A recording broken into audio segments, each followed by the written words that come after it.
স্বাগত নিউজ 24 সন্ধ্যার সংবাদে আপনাদের সঙ্গে আছি সালেহ চৌধুরী এবং আমি ফারদাস জুই। শিরোনাম দেখছিলেন, চলে যাচ্ছি পুরো সংবাদে। আর শুরুতেই করোনা টিকার খবর। চীনের ভ্যাকসিন সাইনোফার্ম দেশে জরুরি ব্যবহারের অনুমোদন দিয়েছে ঔষধ প্রশাসন অধিদপ্তর। এই নিয়ে দেশে করোনার জন্য মোট অনুমোদন প্রাপ্ত ভ্যাকসিনের সংখ্যা দাঁড়ালো 3টি। প্রতিষ্ঠানটির মহাপরিচালক বলছেন, কাঁচামাল হাতে পেলে 1.5 মাসের মধ্যেই উৎপাদনে যাওয়া সম্ভব, আর প্রযুক্তি হস্তান্তর হলে উৎপাদন শুরু হতে সময় লাগবে অন্তত 6 মাস। এদিকে স্বাস্থ্যমন্ত্রী বলেন, দেশের যে কোনো ফার্মাসিউটিক্যালস চাইলে তাদের দেশের টিকা তৈরির অনুমোদন দেওয়া হবে। রিশাদ হাসান জানাচ্ছেন বিস্তারিত। অক্সফোর্ড অ্যাস্ট্রাজেনেকা স্পুটনিক ভি এরপর দেশে জরুরি ব্যবহারের অনুমোদন পেল চীনের টিকা সাইনোফার্ম। বৃহস্পতিবার এই টিকা জরুরি ব্যবহারের অনুমোদন দেয় ঔষধ প্রশাসন অধিদপ্তর। প্রতিষ্ঠানটির মহাপরিচালক জানান, 2 সপ্তাহের মধ্যেই আসবে চীনের উপহার দেয়া 5 লাখ ডোজ টিকা। এছাড়াও দেশি টিকা উৎপাদনের বিস্তারিত জানান তিনি। যদি এটি বাল্ক নিয়ে এসে করা হয় তাহলে কিন্তু 1 থেকে 2 মাসের মধ্যেই কিন্তু এটা আমরা উৎপাদনে যেতে পারবো। আর যদি টেকনোলজি ট্রান্সফার হয় সেখান থেকে 5 থেকে 6 মাস সময় লেগে যেতে পারে। এর আগে বঙ্গবন্ধু শেখ মুজিব মেডিকেল বিশ্ববিদ্যালয়ে এক আলোচনা সভায় যোগ দিয়ে স্বাস্থ্যমন্ত্রী জানান, দেশের যে কোনো ফার্মাসিউটিক্যালস চাইলে দেশেই টিকা তৈরির অনুমতি দেওয়া হবে। কেউ যদি এখানে দেশে বানাতে চায় ভ্যাকসিন, সেই সুযোগও আমরা দিচ্ছি। আমরা বলেছি আমাদের দেশে ফ্যাসিলিটি আছে যে একটা, সেখানেও তারা ভ্যাকসিন তৈরি করতে পারে। তবে সিরাম থেকে টিকার চালান না আসায় এখনো টিকা নিয়ে অনিশ্চয়তায় আছেন অন্তত 13.5 লাখ মানুষ, যাদের সমস্যা নিরসনে গঠিত পরামর্শ কমিটির সিদ্ধান্ত চূড়ান্ত হবে বলে জানান বঙ্গবন্ধু শেখ মুজিব মেডিকেল বিশ্ববিদ্যালয়ের উপাচার্য। দুটো ভ্যাকসিনই, দ্যাট ইজ অ্যাস্ট্রাজেনেকা অথবা ধরেন স্পুটনিক অথবা সাইনোফার্ম, দ্বিতীয় ডোজ সাইনোফার্ম বা স্পুটনিক থেকে দেওয়া যায় কিনা এটা আমাদের বিশেষজ্ঞরা খুব তাড়াতাড়ি একটা রিপোর্ট দেবে, তবে হয়তো দেওয়া যাবে। টিকা নিয়ে জনমনে অনিশ্চয়তার কোনো কারণ নেই বলে জানান প্রধানমন্ত্রীর কার্যালয়ের সচিব। সবার আগে আমরা কিন্তু এই টিকার জন্য চুক্তিবদ্ধ হয়েছি। মাননীয় প্রধানমন্ত্রী নির্দেশ দিয়েছেন, উনি অগ্রিম টাকা দিয়েছেন, সেভাবে আমরা টিকা পেয়েছি এবং এখন বিকল্প সূত্র থেকেও আমরা টিকা সংগ্রহের কার্যক্রম চলছে এবং আমরা ইনশাল্লাহ আমরা সেই জায়গাটাতেও সফল হব। ওষুধ প্রশাসন অধিদপ্তরের তথ্য মতে দেশে টিকা উৎপাদনে সক্ষম 3টি বেসরকারি মালিকানাধীন ফার্মাসিউটিক্যালসের মধ্যে একটি ফার্মাসিউটিক্যালস প্রতি মাসে 80 লাখ ডোজ টিকা উৎপাদনে সক্ষম। রিশাদ হাসান, নিউজ 24, ঢাকা। এবার দেশে করোনা পরিস্থিতি। করোনা ভাইরাসে আক্রান্ত হয়ে গত 24 ঘন্টায় দেশে 88 জনের মৃত্যু হয়েছে, আর নতুন রোগী শনাক্ত হয়েছে 2341 জন। আজ বৃহস্পতিবার স্বাস্থ্য অধিদপ্তরের প্রেস বিজ্ঞপ্তিতে এ তথ্য জানানো হয়। এ পর্যন্ত দেশে মোট 7,56,955 জনের করোনার সংক্রমণ শনাক্ত হয়েছে। তাদের মধ্যে মারা গেছেন 11,393 জন। মোট সুস্থ হয়েছেন 6,77,101 জন। গত 24 ঘন্টায় নমুনা পরীক্ষা করা হয়েছে 24,928 জনের। নমুনা পরীক্ষা বিবেচনায় রোগী শনাক্তের হার 9.39%। প্রায় 1.5 মাস পর করোনায় রোগী শনাক্তের হার 10-এর নিচে নামল।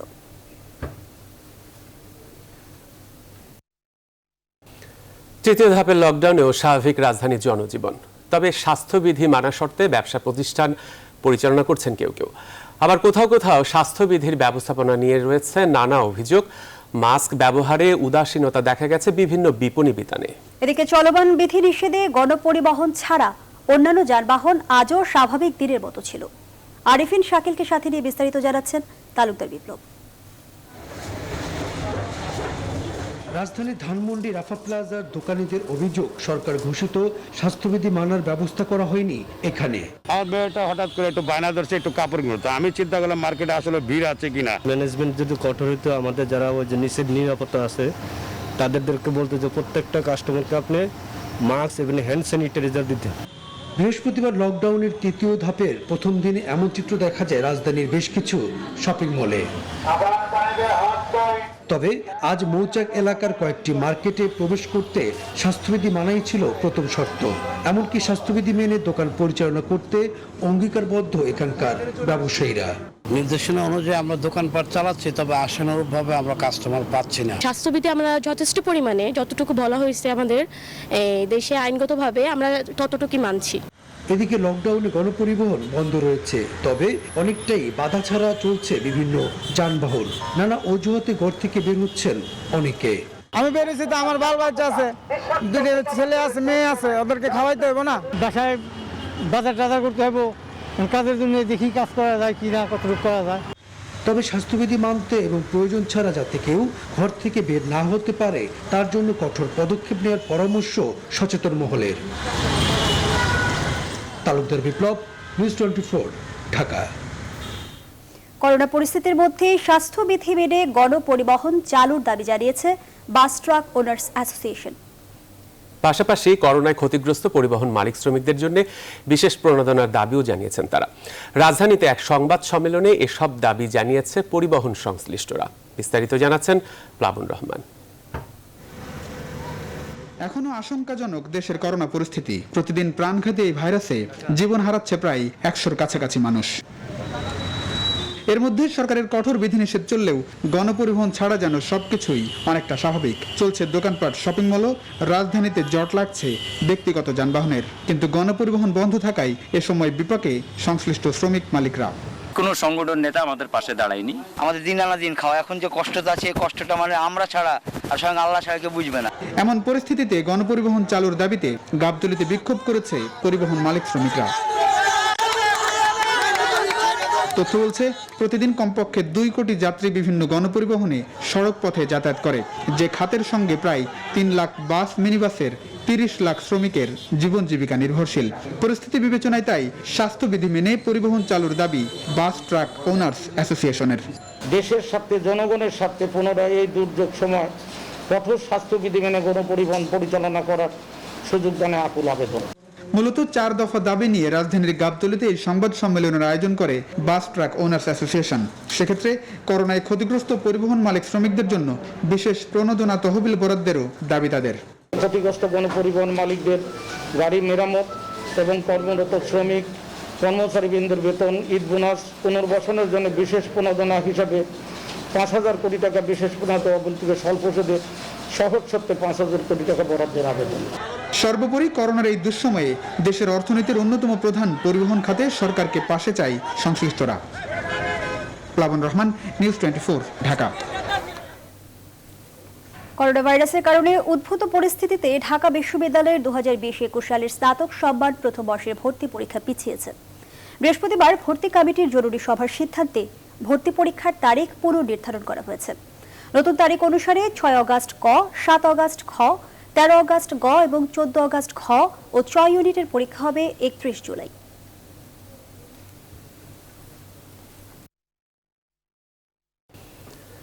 দেশে ফিরতে কলকাতায় বাংলাদেশ মিশনের এনওসি বা ছাড়পত্র পেতে চরম ভোগান্তিতে বাংলাদেশিরা। গেল 1 মাসে প্রায় 10,000 বাংলাদেশি ভারতে চিকিৎসা নিতে গিয়ে আটকা পড়েছেন, যাদের বেশিরভাগই এখন দেশে ফিরতে ধর্ণা দিয়েছেন হাই কমিশনে। আর তাদেরকে এনওসি দিতে হিমশিম খাচ্ছে কলকাতার বাংলাদেশ মিশনের কর্মকর্তারা। কলকাতা থেকে প্রতিনিধি ভাস্কর সর্দারকে সাথে নিয়ে বিস্তারিত জানাচ্ছেন লাকমিরা জেসমিন শোভা। এনওসি বা দেশে ফেরার ছাড়পত্র পেতে কলকাতায় বাংলাদেশ মিশনের সামনে আটকে পড়া বাংলাদেশিদের এই দীর্ঘ লাইন। বেশিরভাগই মেডিকেল ভিসাধারী, অর্থাৎ অসুস্থ। বাংলাদেশ ভারত বর্ডার খুলতে এখনো বাকি দীর্ঘ সময়। সব ঠিক থাকলে আগামী 9 মের পর খুলতে পারে বাংলাদেশের সীমান্ত।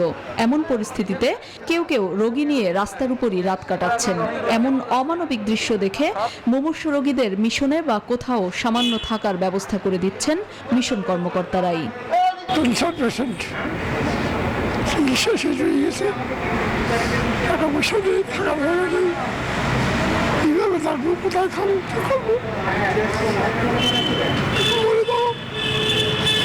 প্রায় 2 মাস উপরে হয়ে গেল বেঙ্গালুরু থেকে আসলাম এবং টাকা পয়সা নেই, খুব সমস্যায় আছি। ইমিগ্রেশনের তথ্য অনুযায়ী শুধু গত মাসেই ভারত গেছে 10,400 জনের মতো বাংলাদেশি। অনেকেরই ভিসার মেয়াদ শেষ হচ্ছে মে মাসের 9 তারিখের আগে। তারপরও সময়ের আগে দেশে ফিরতে না পারলে তাদের বাড়তি জরিমানা গুনতে হবে। এনওসি নেব, আবার প্রাতিষ্ঠানিক কোয়ারেন্টাইনে থাকবো, তাহলে আমরা 2 দিকে ক্ষতিগ্রস্ত হচ্ছি। একদম টাকা শেষ হয়ে গেছে আমাদের সব, আমরা অনেক ক্ষতিগ্রস্ত। নিরুপায় মিশন কর্মকর্তারাও। অনেকে করোনা আক্রান্ত হওয়ায় লোকবল সংকট নিয়েই চেষ্টা করে যাচ্ছেন তারা। এ পর্যন্ত 800-র বেশি এনওসি ইস্যু করেছেন, জমা আছে আরও 500-র মতো। আমাদের এই কনসুলার উইংয়ে বলে 3-4 জন আক্রান্ত, যারা ভালো এখানে সার্ভিস জনগণের জন্য সার্ভিস দেয় তারা আক্রান্ত। তারপরে আমাদের অফিসার অনেকে আক্রান্ত। 26 তারিখ থেকে আগামী মাসের 9 তারিখের ভিতরে যাদের ভিসার মেয়াদ শেষ হয়ে যাবে সেগুলোকে আমরা প্রথমে অগ্রাধিকার দিচ্ছি। এদিকে বৃহস্পতিবারও বেনাপোল সীমান্ত দিয়ে দেশে ফিরেছেন 105 জন বাংলাদেশি, আর বাংলাদেশ থেকে নিজ দেশে ফিরে গেছেন 50 ভারতীয় নাগরিক। ভারত থেকে দেশে ফেরা বাংলাদেশিদের সবাইকে 14 দিনের প্রাতিষ্ঠানিক কোয়ারেন্টাইনে নিয়েছে সরকার। লাকমিনা জেসমিন সোমা, নিউজ 24, ঢাকা। 24 ঘন্টায় বিশ্বজুড়ে করোনার সংক্রমণ পূর্ববর্তী দিনের চেয়ে আরও বেড়েছে। একদিনে আক্রান্ত হয়েছে 8,69,000 জন, আর প্রাণহানি হয়েছে 14,725 জনের। ভাইরাসটির মরণ থাবা থেকে কোনোভাবেই নিজেদের রক্ষা করতে পারছে না ভারত।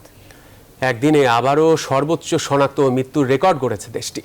এদিকে আগামী বছরের মধ্যে কোভিড-19 প্রতিরোধে মুখে খাওয়ার ওষুধ বাজারে আনার পূর্বাভাস দিয়েছে ফাইজার। নিবির আমিনের ডেস্ক রিপোর্টে বিস্তারিত।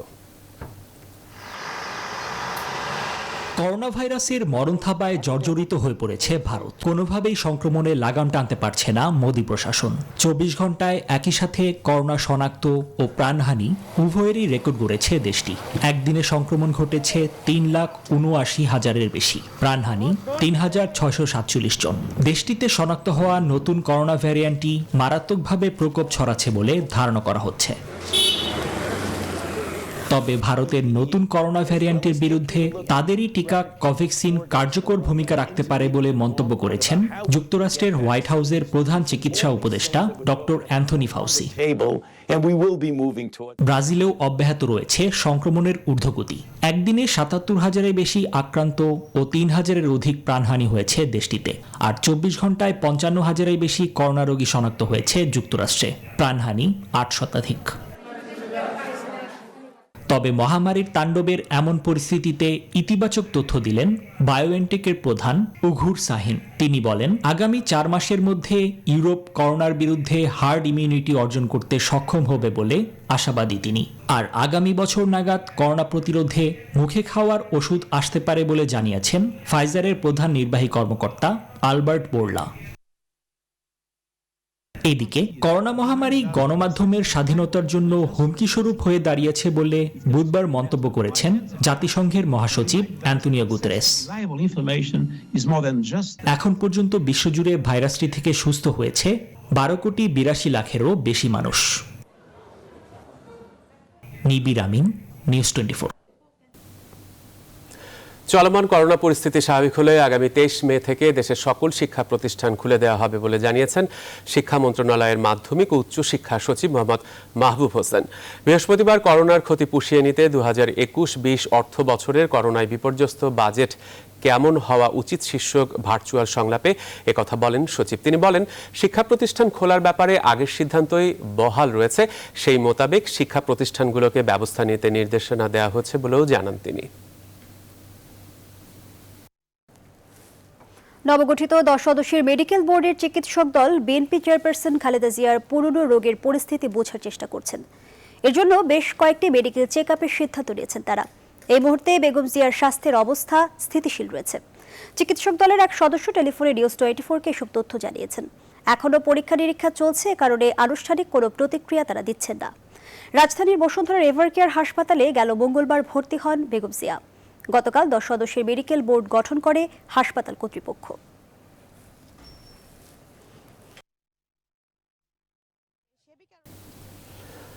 রাজনৈতিক প্রভাব খাটিয়ে মাদ্রাসা দখলের অভিযোগ উঠেছে হেফাজত নেতা মামুনুল হক ও তার পরিবারের বিরুদ্ধে। 2001 সালে মারধর করে মাদ্রাসা থেকে 30 জন ছাত্র শিক্ষককে বের করে দেয় তারা। মাদ্রাসার অধিকার নিয়ে করা মামলায় জিতলেও 3 বার মামুনুলদের সরানোর উদ্যোগ নেওয়া হয়, কিন্তু তাদের প্রভাবের কারণে 7 বছরেও তা কার্যকর হয়নি। নাইমা চিকুর প্রতিবেদন। জামিয়া রহমানিয়া আরাবিয়া মাদ্রাসা, এই মাদ্রাসা দখলের মধ্য দিয়েই উত্থান হেফাজত নেতা মামুনুল হকের। 2001 সালে তার বাবা আল্লামা আজিজুল হকের নির্দেশেই মাদ্রাসাটি দখল করে মামুনুল ও তার ভাই। পিটিয়ে বের করে দেওয়া হয় 30 জন ছাত্র শিক্ষককে। বিতাড়িত এই কমিটির অভিযোগ, মাদ্রাসায় রাজনীতি প্রবেশ করানোর চেষ্টায় তৎকালীন মাদ্রাসার কর্মকর্তা মামুনুল হকের বাবা আল্লামা আজিজুল হককে পারিশ্রমিক দিয়ে বাসায় থাকতে বলা হয়, কিন্তু রমজান মাসে লোক কম থাকায় সেই সুযোগে মামুনুল ও তার বাহিনী মাদ্রাসাটি দখলে নেয়। ওই আগে দেখছি যে এরকম বাইরে থেকে লোক আসতেছে, তখন দরজা বন্ধ করে রাখছিলাম। পরে ওই অনেকক্ষণ পিটাপিটি করার পর যারা বলতেছে যে দরজা না খুললে ভেঙে ফেলাম, তখন দরজা খুলছি আর কি। যখন দরজা খুলছে খোলার সাথে সাথে আমি বিপর্যয় ধরছি, আবার পাশে শহীদও ধরছে, শহীদ ভাই ধরছে। কত সময় এই হুজুরে বাইর করে নিয়ে তার বাসায় নিয়ে দিয়েছে। কমিটিরা তাকে সাময়িক সময়ের জন্য তাকে বের করলো।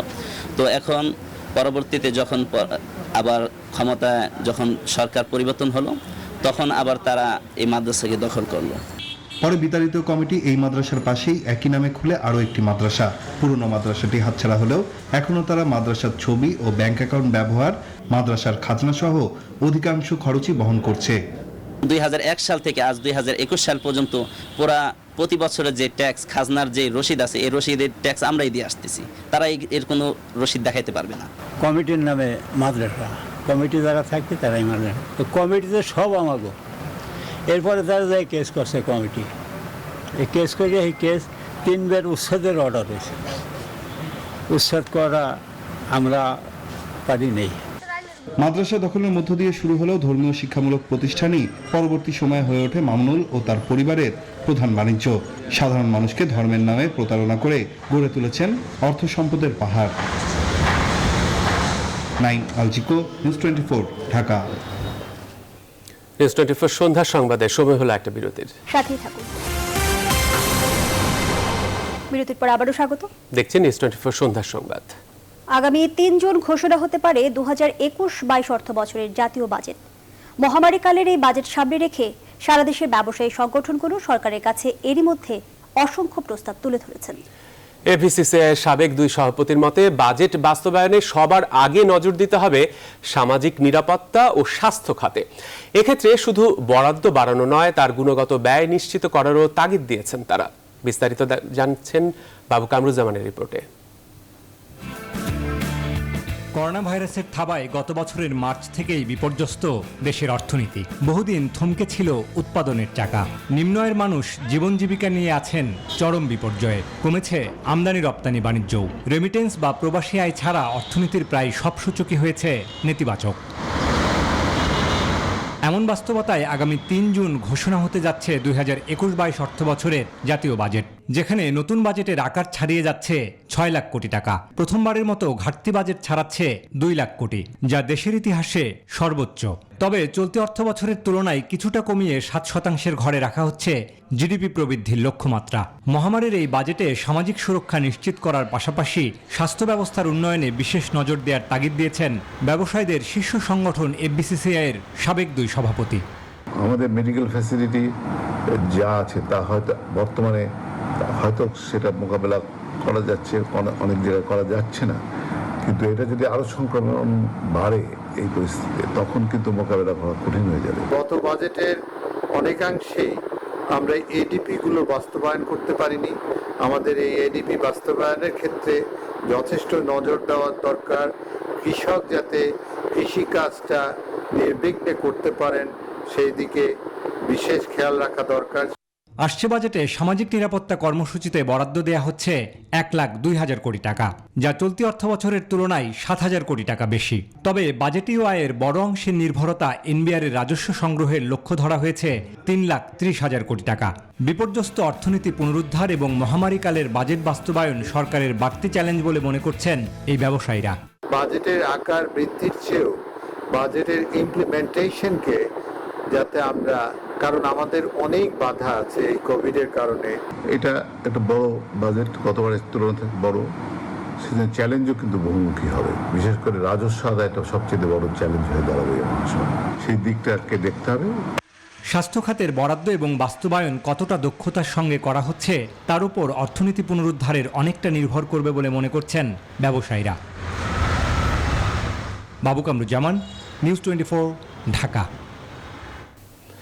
এদিকে আগামী 10 মের মধ্যে শ্রমিকদের বেতন ভাতা বোনাস পরিশোধ করতে গার্মেন্টস মালিকদের প্রতি অনুরোধ করেছেন শ্রম ও কর্মসংস্থান প্রতিমন্ত্রী বেগম মুন্নুজান সুফিয়ান। বিকেলে শ্রম ভবনে আয়োজিত এক বৈঠক শেষে এই আহ্বান জানান তিনি। বৈঠকে গার্মেন্টস মালিক, শ্রমিক নেতৃবৃন্দ ছাড়াও আইএলও ও মন্ত্রণালয়ের উচ্চ পর্যায়ের প্রতিনিধি দল উপস্থিত ছিলেন। এ সময় নিজেদের বিভিন্ন সমস্যা ও তা মোকাবেলায় করণীয় তুলে ধরেন সংগঠনগুলোর নেতারা। বিশেষ করে সব শ্রমিকদের জন্য ঈদের পরে করোনা টিকা দেওয়ার দাবি ওঠে। এছাড়া ঈদে অতিরিক্ত চাপ এড়াতে পর্যায়ক্রমে গার্মেন্টস শ্রমিকদের ছুটিতে পাঠানোর বিষয়ে আলোচনা হয়।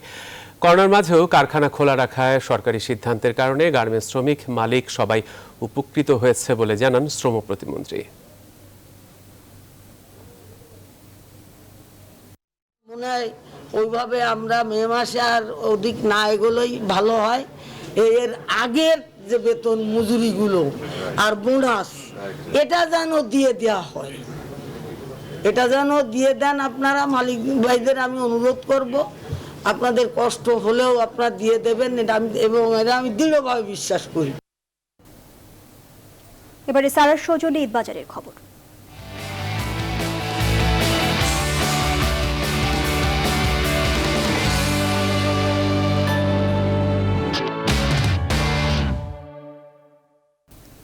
লকডাউনের মধ্যে ঈদের কেনাকাটা সারছে না অনেকে। ঈদের কেনাকাটার খবর জানাতে রাজধানীর পলওয়েল মার্কেট থেকে যুক্ত হচ্ছেন সহকর্মী ফাতেমা কাউসার। ফাতেমা, ইফতার পরবর্তী সময়টা ঈদের কেনাকাটা কতটা জমে উঠেছে আর ক্রেতা বিক্রেতারা স্বাস্থ্যবিধি কতটা মানছেন?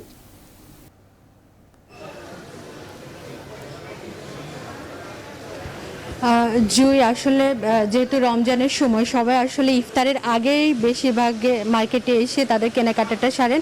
ইফতারের পর কিছুটা লোক সমাগম কম থাকে। আমি এখন যে মার্কেটটিতে রয়েছে সেটিতে আসলে ইফতারের পর লোক সমাগম কিছুটা কম দেখছি। দোকানিরাও ইফতার করে আসলে ক্রেতার অপেক্ষায় আছেন।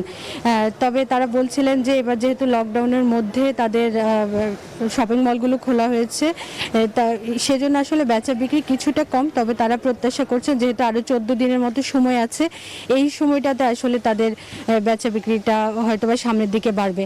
তবে এবার আসলে দোকানগুলোতে যেরকম দর্শকরা আসছেন তার পাশাপাশি অনলাইনেও প্রতিটা দোকানে বেচা বিক্রি বাড়ছে। আমি একজন বিক্রেতার সাথে একটু কথা বলতে চাই, আপনার কাছে একটু জানতে চাই কেমন বেচা বিক্রি হচ্ছে? আলহামদুলিল্লাহ, মানে আগের তুলনায় একটু কম, কিন্তু মোটামুটি আলহামদুলিল্লাহ আল্লাহর রহমতে মোটামুটি বিক্রি হচ্ছে। তারপর আমরা অনলাইনে দেওয়ার চেষ্টা করতেছি, যে অনলাইন থেকে অর্ডার আসার চেষ্টা করতে ফোন দিছে, তো আমরা এই জন্য ছবি তুলে পাঠানোর চেষ্টা করছি যদি হয় আর কি। ইফতারের আগে লোক ক্রেতা বেশি হয় নাকি ইফতারের পর বেশি হয়? ইফতারের আগে বেশি হয়, ইফতারের পর তুলনামূলক কমই হয় আর কি ইফতারের পর। উনি যেমনটি বলছিল যে আসলে ইফতারের আগে আসলে ক্রেতারা বেশি স্বাচ্ছন্দ্য বোধ করেন যে ঈদের কেনাকাটা করতে, ইফতারের পর কিছুটা লোক সমাগম কম হয়। তবে এখানে এসে যেমনটি দেখলাম উনি আসলে ছবি তুলছিলেন, অর্থাৎ প্রতিটি দোকানে যে পরিমাণ ক্রেতা হয় তার চেয়ে বেশি করোনার কারণে আসলে ঘরে বসে কেনাকাটা করতে অনেকে স্বাচ্ছন্দ্য বোধ করেন। এজন্য আসলে দোকানিদেরই সবার দেখা যায় আলাদা করে আসলে অনলাইন পেজ থাকে, সেখানে আসলে তারা বেশি বিক্রি করেন। আর স্বাস্থ্যবিধি দোকানিরাও মানার চেষ্টা করছেন এবং ক্রেতা যারা আসছেন তারাও তাদের মতো করে স্বাস্থ্যবিধি মানছেন। জুই, এখান থেকে আমার কাছে এই ছিল সর্বশেষ খবর। দর্শক, রাজধানীর পলওয়েল মার্কেট থেকে জানাচ্ছিলেন সহকর্মী ফাতেমা কাউসার। বাড়িতে করোনার প্রাথমিক চিকিৎসা নিশ্চিতের লক্ষ্যে আক্রান্ত পরিবারের সদস্যদের প্রশিক্ষণ দেবে গণস্বাস্থ্য কেন্দ্র। সংস্থাটির প্রতিষ্ঠাতা ডাক্তার জাফরুল্লাহ চৌধুরী এই ঘোষণা দিয়েছেন। বৃহস্পতিবার দুপুরে গণস্বাস্থ্য নগর হাসপাতালে গণস্বাস্থ্য ভ্রাম্যমাণ করোনা চিকিৎসা সেবার উদ্বোধনী অনুষ্ঠানে এই মন্তব্য করেন তিনি। বঙ্গবন্ধু শেখ মুজিব মেডিকেল বিশ্ববিদ্যালয়ের সাবেক উপাচার্য অধ্যাপক ডাক্তার নজরুল ইসলাম ভার্চুয়ালি যুক্ত হয়ে অনুষ্ঠানের উদ্বোধন করেন। ডাক্তার জাফরুল্লাহ চৌধুরী জানান, বাড়িতে বসে করোনার প্রাথমিক চিকিৎসা দিতে হলে প্রয়োজন একটি থার্মোমিটার, একটি পালস অক্সিমিটার এবং একটি ব্লাড প্রেশার পরিমাপের মেশিন। কিন্তু এই কাজটা জানার জন্য ট্রেনিং দেবেন তারা। আর প্রয়োজনীয় ওষুধগুলো বিনা পয়সায় সরবরাহ করবে গণস্বাস্থ্য কেন্দ্র।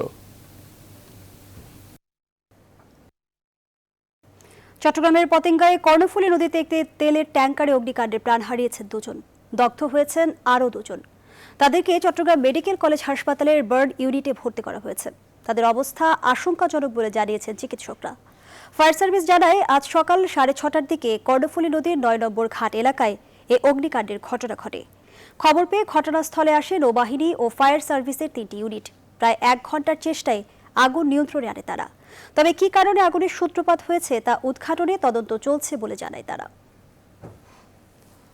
নিউজ 24 সন্ধ্যার সংবাদে আরও একটা বিরতি নিচ্ছি।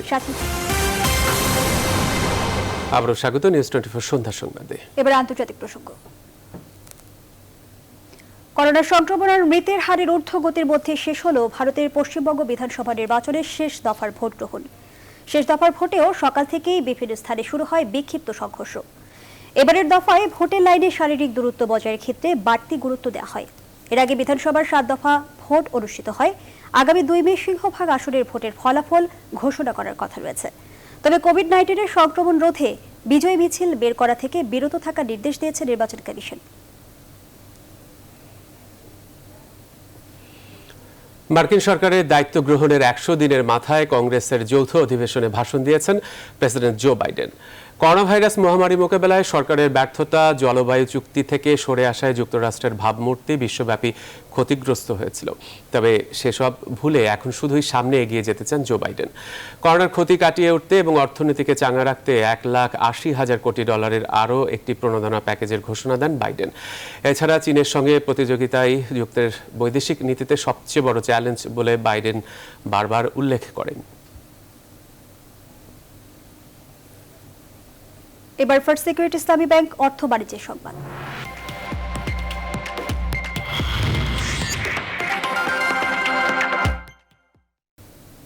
দেশ থেকে অর্থ পাচার প্রতিরোধে প্রাতিষ্ঠানিক উদ্যোগ নেওয়ার দাবি জানিয়েছে বেসরকারি গবেষণা সংস্থা centre for policy dialogue CPD.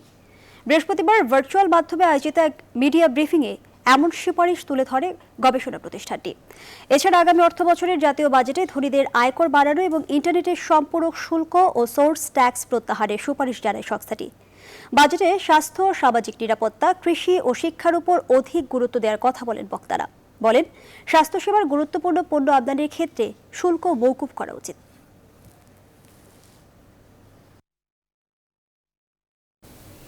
সন্ধ্যা সংবাদে আরেকটা বিরতি নিচ্ছি, সাথেই থাকুন। নিউজ 24 সন্ধ্যা সংবাদে আবারও স্বাগত। করোনা পরিস্থিতির মাঝেই মাঠে গড়াচ্ছে পেশাদার লিগের দ্বিতীয় পর্বের খেলা। উদ্বোধনী ম্যাচে টেবিল টপার বসুন্ধরা কিংসের মুখোমুখি উত্তর বারিধারা। ম্যাচটি শুরু হবে বিকেল 4টায়। এছাড়াও করোনাকালীন সময় শুধুমাত্র বঙ্গবন্ধু স্টেডিয়ামে প্রতিদিন 3টি করে ম্যাচ গড়াবে মাঠে, যা হবে পুরোটাই স্বাস্থ্যবিধি মেনে। আর পরবর্তী সময়ে লকডাউন পরিস্থিতি স্বাভাবিক হলে নির্ধারিত 4টি ভেন্যুতেই মাঠে গড়াবে প্রিমিয়ার লিগের ম্যাচগুলো। বিস্তারিত ম্যাচ প্রিভিউয়ে। একই সিদ্ধান্ত, 30 তারিখেই আমাদের খেলা শুরু হবে। অবশেষে করোনা পরিস্থিতিতেই মাঠে গড়াচ্ছে পেশাদার লিগের দ্বিতীয় পর্বের খেলা। উদ্বোধনী ম্যাচে বিকেল 4টায় মাঠে নামবে বসুন্ধরা কিংস ও উত্তর বারিধারা। চলছে সারা দেশ জুড়ে লকডাউন, তাই সকল স্বাস্থ্যবিধি মেনেই চলবে মাঠের ফুটবল। আর আপাতত তাই শুধু ঢাকার বঙ্গবন্ধু স্টেডিয়ামেই হবে সবগুলো খেলা। বলা চলে ম্যারাথন খেলা। বিকেল 4টায় শুরু প্রথম ম্যাচ, তারপর সন্ধে 7টায় দ্বিতীয় ম্যাচে মাঠে নামবে আবাহনী বাংলাদেশ পুলিশ। আর শুক্রবার দিনের তৃতীয় ম্যাচে রাত 9টায় ব্রাদার্স ইউনিয়ন লড়বে শেখ রাসেলের বিপক্ষে। মোটামুটি নতুন ঘোষণা করা সূচিতে মের 11 তারিখ পর্যন্ত 2টি ম্যাচ ছাড়া প্রতিদিনই 3টি করে ম্যাচের ধকল সামলাতে হবে বঙ্গবন্ধু স্টেডিয়ামকে। তবে লিগ শুরুর আগে সবচাইতে নির্ভর বসুন্ধরা কিংস। 34 পয়েন্ট নিয়ে প্রতিদ্বন্দ্বীদের অনেক পেছনে ফেলে তারা শুরু করতে যাচ্ছে প্রিমিয়ার লিগের দ্বিতীয় লেগ। কিংসের চেয়ে 8 পয়েন্ট পিছিয়ে শেখ জামাল ধানমন্ডিয়া, 9 পয়েন্ট দূরে আবাহনী। বসুন্ধরা কিংসের দল গোছানো, বিদেশি আনা এবং প্রাক মৌসুম প্রস্তুতিতেও তারা এতটুকু ঘাটতি রাখেনি। এভাবেই প্রথম লেগের 12 ম্যাচে মাত্র 1টি ম্যাচে ড্র তাদের। বিপরীতে উত্তর বারিধারা টেবিলে রয়েছে 10 নম্বরে। 12 ম্যাচে মাত্র 1টি জয়, 6 ড্র ও 5টিতে হার তাদের। সেই পরিসংখ্যানে হয়তো একটি নিয়ম রক্ষা সহজ জয়ই অপেক্ষা করছে কিংসের জন্য। দিনের দ্বিতীয় ম্যাচে টেবিলের 3-এ থাকা আবাহনীর প্রতিপক্ষ বাংলাদেশ পুলিশ। আবাহনীর জয় 7টি ম্যাচে, বিপরীতে পুলিশ মাত্র 3টি ম্যাচে জয় পেয়ে রয়েছে টেবিলের 9 নম্বরে। তামিমুর রহমান, নিউজ 24।